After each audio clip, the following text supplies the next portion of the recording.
Piles এবং anal Canal cancer দুটো কিন্তু দুই ধরনের অসুখ, কিন্তু লক্ষণ প্রায় একই ধরনের।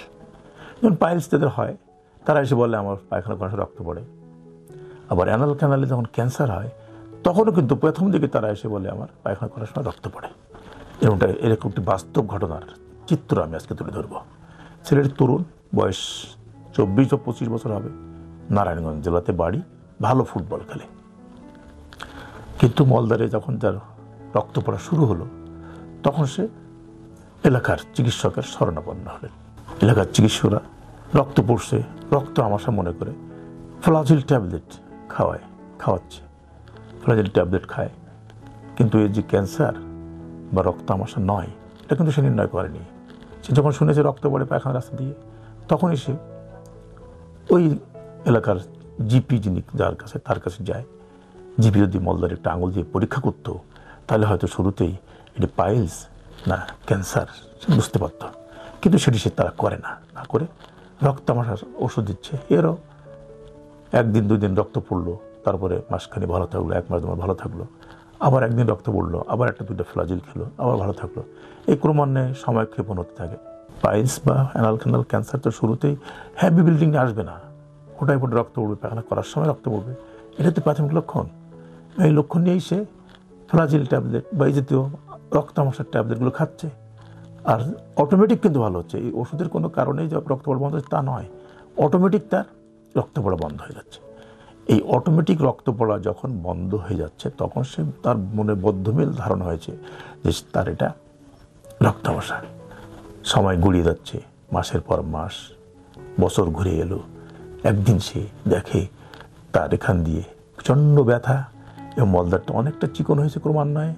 এখন সে পায়খানাও করতে পারছে না, পায়খানার দ্বারটি মোটামুটি বন্ধ বলা যায়। অর্থাৎ প্রথমের দিকে তার রক্ত আমাশা ছিল না, ছিল ক্যান্সার, এবং সেটা বাড়তে বাড়তে আজকে মলদ্বারে পুরা ওপেনিংটাকে, পুরা মুখটাকে বন্ধ করে ফেলেছে। এখন সে আর পায়খানা করতে পারছে না। আমার চেম্বারে যখন এই অবস্থা নিয়ে হাজির হলো, আমি খুব সংক্ষিপ্তভাবে জাস্ট একটু টিস্যু নিয়ে বায়োপসি করে দেখলাম জায়গাটা অত্যন্ত হার্ড, বেশ হার্ড, মুভ করে না, অ্যাডভান্স স্টেজ ক্যান্সার বলা যায়। সেখান থেকে টিস্যু অল্প নিয়ে গেছে সহজভাবে, কিন্তু বায়োপসির পর যখন ক্যান্সার আসলো তখন তার জীবন দুর্বিষহ।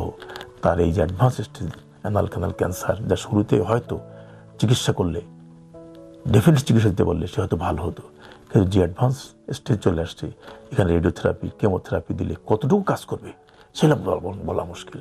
কারণ সব ক্যান্সার টিস্যু রেডিও সেন্সিটিভ নয়, কেমো সেন্সিটিভ নয়। আপনাকে ক্যান্সার অনকোলজিস্টটা বলবে আসেন কেমোথেরাপি দেই, আসেন রেডিওথেরাপি দেই। কারো কারো ভাগ্যে ক্যান্সারটি সম্পূর্ণরূপে শুকিয়ে একেবারে স্বাভাবিক অবস্থায় ফিরে আসে, আবার কারো কারো ক্ষেত্রে এই একই চিকিৎসা কাজ করে না। যখন কাজ করবে না তখন তার তো ওই রোগটা আরও বাড়তে থাকবে।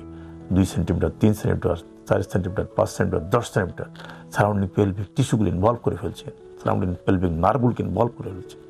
আস্তে আস্তে পেশাবের থলিকে ইনভলভ করছে, এখন পেশাবও করতে পারে না। অ্যাডভান্স স্টেজ, কেমোথেরাপি নিয়েছেন, রেডিওথেরাপি নিয়েছেন, কিন্তু কোনো কাজ হয়নি। এই ছেলেটির ক্ষেত্রে যখন ক্যান্সার ডায়াগনোজ করলাম, তারপরে সে আর আমার কাছে আর কখনো আসেনি। আমি জানি না সে বেঁচে আছে কিনা। তাই অনুরোধ করব, রক্ত আমাশা মনে করবেন না।